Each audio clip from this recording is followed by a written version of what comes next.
हर हर Mahadev. Shri Swami Samarth.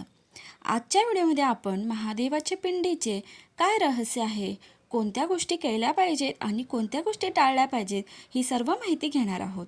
Video शेवटपर्यंत नक्की पहा.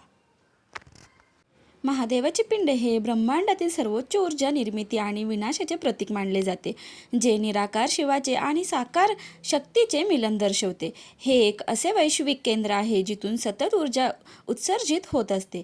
विज्ञानानुसार शिवलिंगाचा आकार आण्विक अणुभट्ट्यांच्या म्हणजेच न्यूक्लिअर रिॲक्टर संरक्षणात्मक कवचासारखा असतो, जो उच्च ऊर्जा साठवून ठेवण्यास सक्षम आहे. महादेवाच्या पिंडीचे रहस्य. देवघरात महादेवाची पिंड ठेवावी. मूर्ती, फोटो ठेवू नये. देवघरातील पिंडीवर जर ती पायऱ्यांची असेल तर नाग नसावा तथा नंदीही नसावा.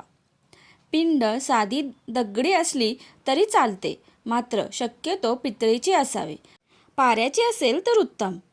देवघरातील पिंड 3 इंचापेक्षा मोठी असू नये, ती 3 इंचापेक्षा छोटी असावी. भगवान महादेव हे देवादिदेव असून हे न्यायप्रिय दैवत आहे आणि यांचे सर्व प्रकारचे भक्त आहेत.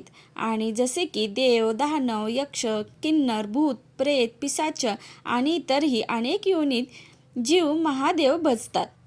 आणि जिथे महादेवांची मूर्ती, फोटो असतो तिथे त्यांचे सर्व भक्त उपस्थित होतात.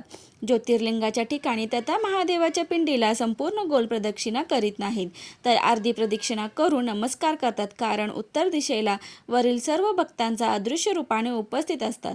तथा उत्तर दिशेने महादेवांच्या पिंडीवर जलाभिषेक घातलेले पाणी तीर्थरूपाने वाहत असते, ते ओलांडून गेल्याचे पातक लागते.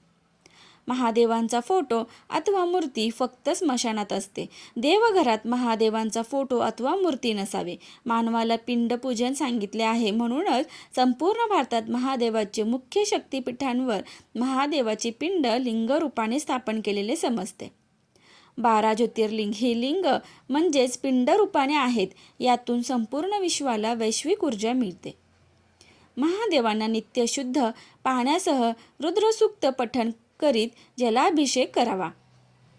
महादेवांना जल अतिप्रिय आहे. एखाद्याने महादेवास जल अर्पण केल्यास ते त्यावर खूप प्रसन्न होतात. महादेवांना मनापासून मोठ्या संख्येने एकत्र येऊन सामुदायिक जल रुद्राभिषेक केल्यास विपुल पर्जन्यमान राहते. गुरुचरित्रात असे म्हटले आहे की नित्यच्या रुद्राभिषेकाने दीर्घायुष्य, आरोग्य मिळते आणि अकाली मृत्यू टळतो. श्रीमद भगवतात म्हटले आहे की महादेवांची नित्यनियमित रुद्राभिषेकाने सेवा केल्यास घरी अखंड लक्ष्मीचा वास करते आणि त्या भक्तांच्या घरी अखंड स्त्रिया राहते आणि सर्व सुख समृद्धी वाढून सर्वत्र कीर्ती प्रसरते.